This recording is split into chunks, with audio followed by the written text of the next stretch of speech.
Bismillahirrahmanirrahim. Assalamualaikum warahmatullahi wabarakatuh. Selamat pagi anak-anak semuanya. Bagaimana kabarnya kalian pada hari ini? Baik ya. Nah, semoga selalu dalam lindungan Allah Subhanahu wa taala.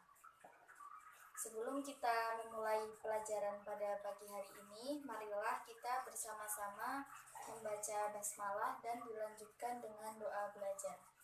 Bismillahirrahmanirrahim.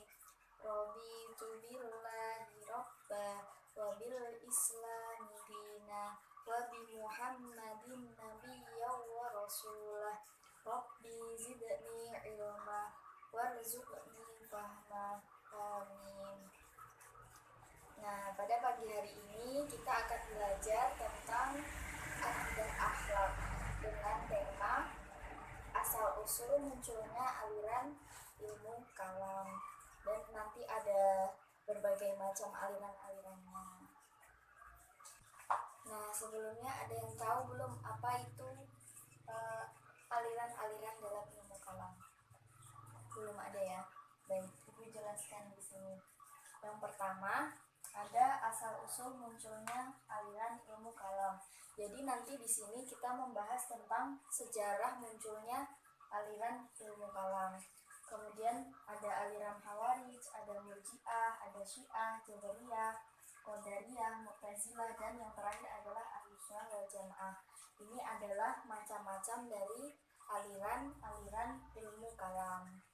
Nah, baik, yang pertama kita bahas dulu tentang asal-usul munculnya aliran ilmu kalam. Nah, jadi aliran ilmu kalam ini dilatar belakangi oleh ketika terjadi pertempuran antara pasukan Ali bin Abi Thalib dan Muawiyah bin Abi Sufyan yang dinamakan dengan Perang Siffin. Nah, Muawiyah itu terdesak, kemudian Amr bin As itu sebagai tangan kanan Muawiyah mengangkat Al-Quran ke atas, itu sebagai bukti tanda damai.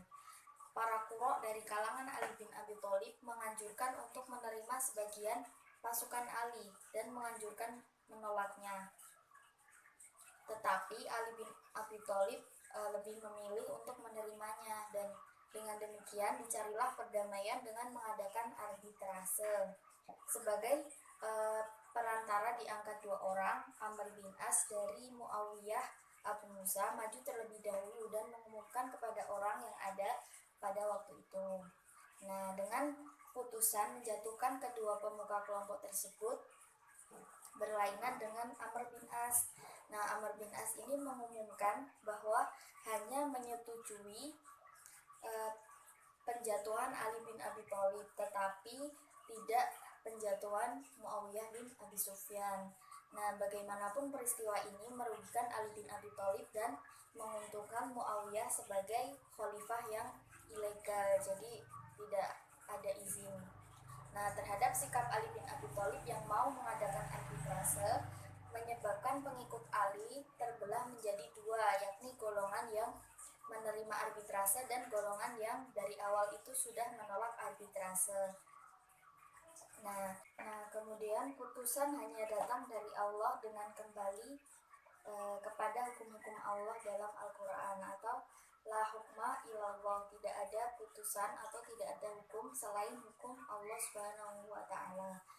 Nah, mereka menyalahkan Ali dan karenanya keluar serta memisahkan diri dari barisan Ali bin Abi Thalib, atau sering disebut dengan kaum Khawarij.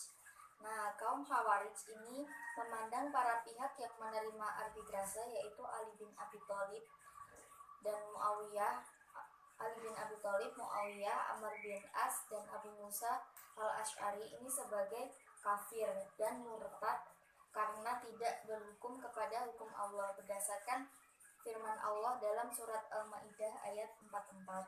Nah, karenanya menurut mereka ini adalah halal dibunuh. Nah, hal ini tidak hanya mempunyai implikasi politik yang tajam, tetapi juga mengangkat kepada persoalan-persoalan teologi atau persoalan-persoalan ketuhanan yang melahirkan beberapa aliran atau firqah. Nah, jadi dari sinilah kemudian muncul beberapa aliran seperti ada Khawarij, dan yang lain-lainnya. Nah, setelah kita membahas tentang asal-usul munculnya aliran ilmu kalam, selanjutnya kita akan membahas tentang macam-macam aliran ilmu kalam. Nah, yang pertama ada aliran Khawarij. Nah, sebelumnya di sini apakah ada yang pernah tahu apa itu aliran Khawarij? Coba Mbak Dewi. Oh, belum tahu ya, baik. Nah, Khawarij ini berasal dari bahasa Arab Khawarij, yang artinya itu adalah mereka yang keluar. Nah, aliran Khawarij ini digunakan oleh umat Islam untuk menyebut sekelompok orang yang keluar dari barisan Ali bin Abi Thalib karena kekecewaan mereka terhadap sikapnya yang telah menerima tawaran tahkim atau arbitrase dari kelompok Muawiyah bin Abi Sufyan dan dikomandani oleh Amr bin As dalam perang Siffin, dan mereka juga tidak mendukung barisan Muawiyah.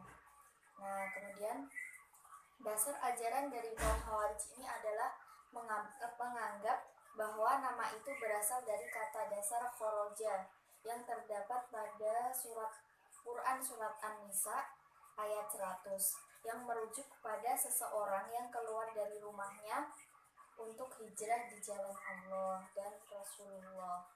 Nah, kemudian ada doktrin-doktrin atau pokok-pokok ajaran dari kaum Khawarij, dari aliran Khawarij. Yang pertama itu adalah kaum muslimin yang melakukan dosa besar disebut kafir. Jadi ketika orang muslim melakukan dosa besar oleh kaum Khawarij itu dinamakan sebagai orang kafir. Kemudian ada orang yang terlibat perang Jamal, yakni perang di antara Ali dan Aisyah, dan pelaku arbitrase antara Ali dan Muawiyah itu juga dihukumi kafir oleh kaum Khawarij. Kemudian yang ketiga, khalifah menurut mereka tidak harus keturunan dari suku Quraisy. Nah, ini dari kaum Khawarij.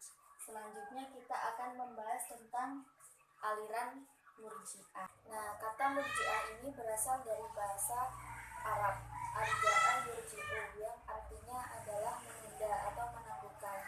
Nah, kenapa aliran ini bisa disebut dengan Murji'ah?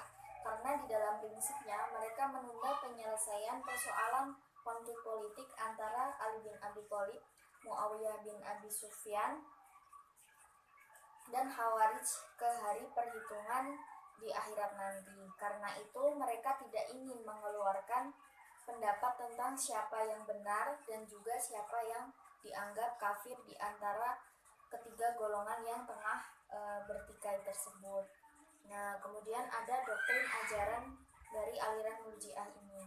Yang pertama itu adalah menunda hukuman atas Ali Muawiyah, Amr bin As, Abu Musa al-Ash'ari yang terlibat tahkim dan menyerahkannya kepada Allah di hari kiamat kelak. Kemudian mukmin yang melakukan dosa besar tersebut masih tetap mukmin. Jadi kalau kaum Khawarij tadi menganggap mukmin yang melakukan dosa besar itu adalah kafir, kalau di sini tetap mukmin. Mukmin yang berdosa tidak berubah menjadi kafir. Hukuman mereka ditangguhkan di akhirat nanti dan hanya Allah yang berhak menghukumnya. Kemudian pengakuan iman dan Islam cukup di dalam hatinya saja dan tidak dituntut membuktikan keimanan dengan perbuatan. Kemudian doktrin yang terakhir ada meletakkan pentingnya iman daripada amal. Jadi iman dulu baru amal. Nah, selanjutnya ada aliran Syiah. Nah, Syiah itu berasal dari bahasa Arab Syiah, yang artinya adalah pembela dan pengikut seseorang. Selain itu juga dapat diartikan dengan kaum yang berkumpul di atas suatu perkara. Nah, Syiah ini adalah golongan yang menyanjung dan memuji Sayyidina Ali secara berlebihan.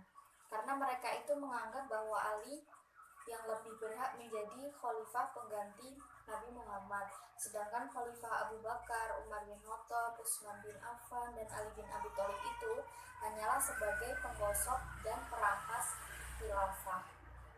Nah, aliran Syiah ini mempunyai doktrin ajaran. Yang pertama itu adalah tauhid. Tauhid ini adalah bahwa Allah itu Maha Esa. Kemudian al-adl, bahwa Allah ini adalah maha adil. An-nubuwah artinya kepercayaan Syiah itu meyakini keberadaan para nabi sebagai pembawa berita dari Tuhan kepada umat manusia. Kemudian nabi dan rasul terakhir itu adalah Nabi Muhammad Shallallahu Alaihi Wasallam. Kemudian Nabi Muhammad itu suci dari segala aib dan tiada cacat apapun, dan beliau adalah nabi yang paling utama dari seluruh nabi yang ada. Ahlul baitnya itu yaitu Ali, Fatimah, Hasan, Husain, dan 9 imam dari keturunan, dan menganggap Husain itu adalah manusia suci. Kemudian Al-Quran itu ialah mukjizat yang kekal Nabi Muhammad SAW. Kemudian Al-Imamah, bahwa Syiah meyakini adanya imam-imam yang senantiasa memimpin umat sebagai penerus risalah kenabian.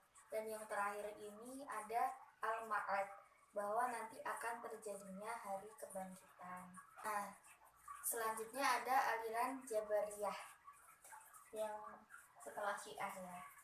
Nah, Jabariyah ini secara bahasa berasal dari kata jabaro yang mengandung arti makna memaksa dan mengharuskannya melakukan sesuatu.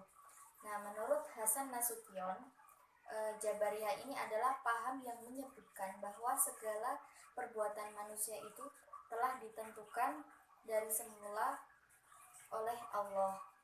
Nah, maksudnya setiap perbuatan yang dikerjakan manusia ini tidak berdasarkan kehendak manusia, tetapi diciptakan oleh Allah, dan dengan kehendak Allah maka manusia melakukan perbuatan. Dan manusia ini tidak mempunyai kebebasan dalam berbuat. Manusia mengerjakan perbuatan dalam keadaan terpaksa atau majbur. Nah, doktrin ajaran ini ada dua, dari Jabariyah ekstrim dan Jabariyah moderat. Nah, yang pertama dari Jabariyah ekstrim dulu. Nah, aliran ini dikenal juga dengan nama Jabariyah karena mendasarkan pemikiran kepada tokoh utamanya, yakni Jahm bin Sofwan.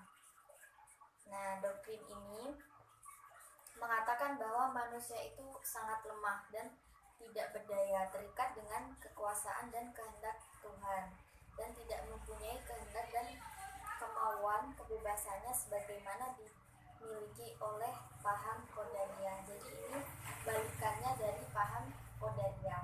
Kemudian aliran moderat. Nah, tokoh yang mencetuskan ini adalah Husain bin Muhammad An-Najjar. Ia menjadi pelopor aliran moderat dan menyatakan bahwa Tuhan itu menciptakan segala perbuatan manusia, tetapi manusia mengambil bagian atau peran dalam mewujudkan perbuatan tersebut. Nah, menurut aliran Jabariyah moderat ini, Tuhan itu tidak dapat dilihat ketika nanti di akhirat. Nah, selanjutnya ada aliran Qadariyah. Nah, aliran ini sebenarnya hampir sama dengan Jabariyah, tetapi berkebalikan. Nah, Qadariyah ini secara bahasa berasal dari bahasa Arab Qadaro, yang artinya adalah kemampuan atau kekuatan. Dan secara istilah, aliran Qadariyah ini adalah suatu aliran yang percaya bahwa segala tindakan manusia itu tidak ada campur tangan dari Allah SWT. Nah, aliran ini lebih menekankan atas kebebasan dan kekuatan manusia dalam mewujudkan perbuatan-perbuatannya. Nah, aliran Qadariyah ini berpendapat bahwa tiap-tiap orang adalah pencipta bagi segala perbuatannya. Ia dapat berbuat sesuatu atau meninggalkannya itu atas kehendaknya sendiri, jadi bukan kehendaknya Tuhan. Kemudian doktrin ajaran dari aliran Qadariyah ini mengutip dari Dr. Ahmad Amin dalam kitabnya Fajrul Islam, menyebut bahwa pokok-pokok ajaran Qadariyah ini ada 4. Yang pertama, orang yang berdosa besar itu bukanlah kafir dan bukanlah mukmin, tetapi fasik, dan fasik itu masuk neraka secara kekal. Jadi beda ya, kalau dengan kaum Khawarij tadi dianggap kafir, kemudian yang Murji'ah itu tetap mukmin. Kalau Qadariyah ini bukanlah kafir dan juga bukan mukmin, tetapi orang fasik, sedangkan orang fasik itu akan masuk neraka secara kekal. Kemudian Allah itu tidak menciptakan amal perbuatan manusia, melainkan manusialah yang menciptakannya. Dan karena itulah maka manusia akan menerima pembalasan baik di surga atas segala amal baiknya dan di neraka karena amal buruknya. Kemudian Qadariyah juga mengatakan bahwa Allah itu Maha Esa atau satu dalam hati, bahwa Allah tidak memiliki sifat-sifat azali seperti ilmu, terus qudrat, terus hayat, mendengar dan melihat yang bukan dengan zatnya sendiri. Kemudian Qadariyah juga berpendapat bahwa akal manusia itu hanya mengetahui mana yang baik dan mana yang buruk, walaupun Allah telah menurunkan agama, sebab menurutnya segala sesuatu ada yang memiliki sifat dan ada juga yang menyebabkan baik dan buruk. Nah, setelah aliran Qadariyah ada aliran Mu'tazilah. Nah, sebelumnya ada yang tahu apa itu aliran Mu'tazilah? Coba Mas Tresno. Oh, belum tahu juga. Baik, sekarang Ibu jelaskan dulu. Nah, Mu'tazilah ini berasal dari kata i'tazal yang artinya memisahkan diri. Nah, Mu'tazilah ini juga diartikan dengan salah satu aliran pemikiran dalam Islam yang banyak terpengaruh dengan filsafat barat, sehingga lebih cenderung menggunakan rasio sebagai dasar argumentasi. Jadi lebih mengutamakan akal dalam berargumen. Nah, kemudian ada doktrin ajaran dalam aliran Mu'tazilah.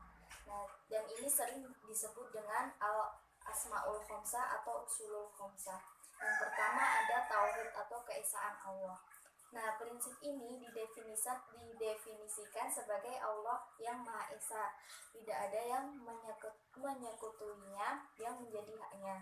Nah, penetapan ini terkait dengan pemahaman Mu'tazilah mengenai sifat-sifat Tuhan dan bagaimana sifat-sifat itu dinisbatkan.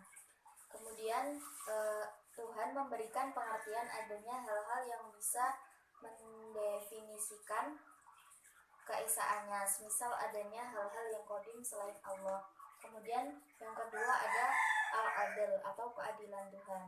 Nah, prinsip ini didefinisikan bahwa semua perbuatannya itu adalah baik, dan dia tidak mungkin melakukan sesuatu yang tidak baik. Dia juga tidak mungkin meninggalkan apapun yang merupakan kewajibannya.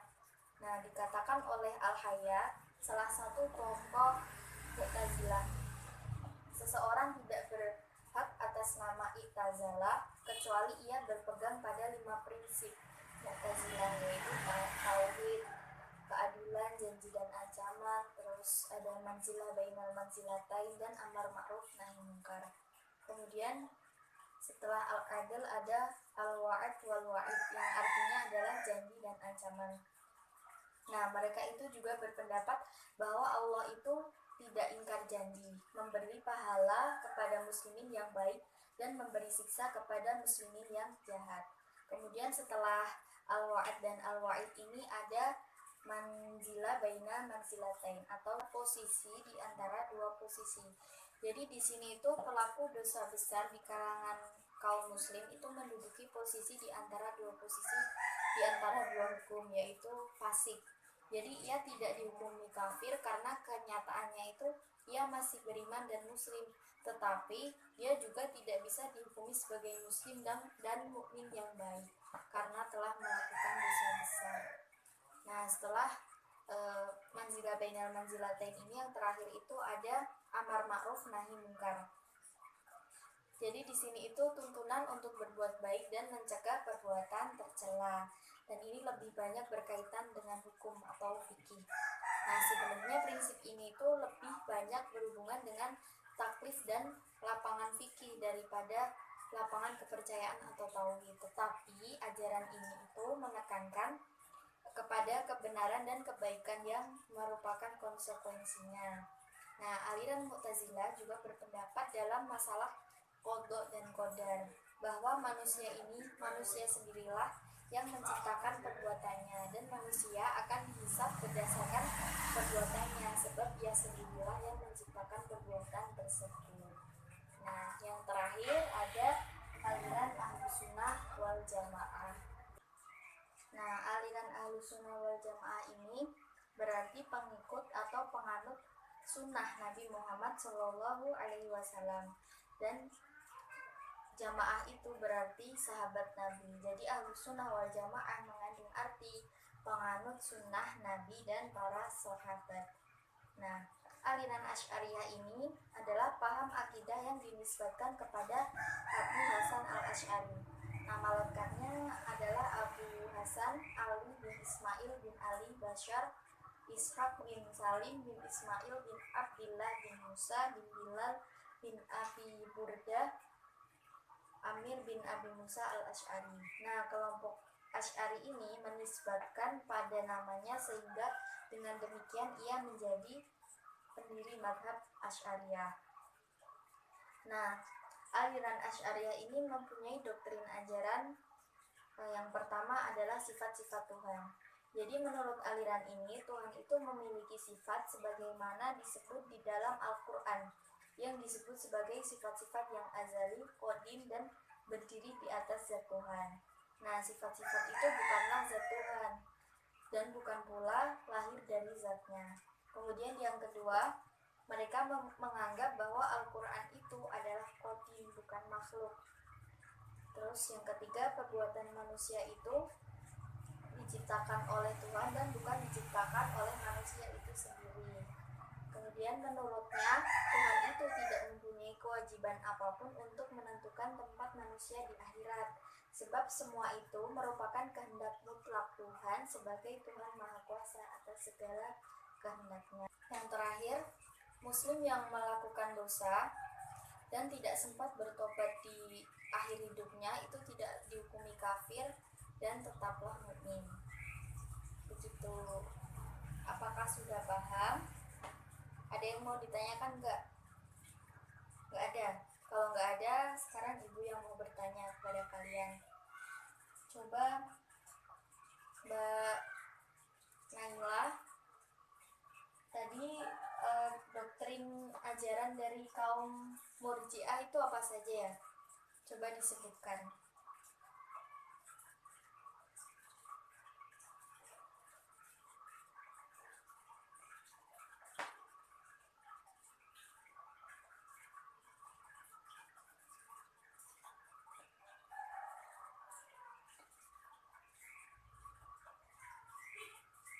Ya, betul. Nah, satu lagi ibu mau tanya kepada Mbak Tiara. Doktrin dari aliran Mu'tazilah tadi apa saja? Tolong disebutkan.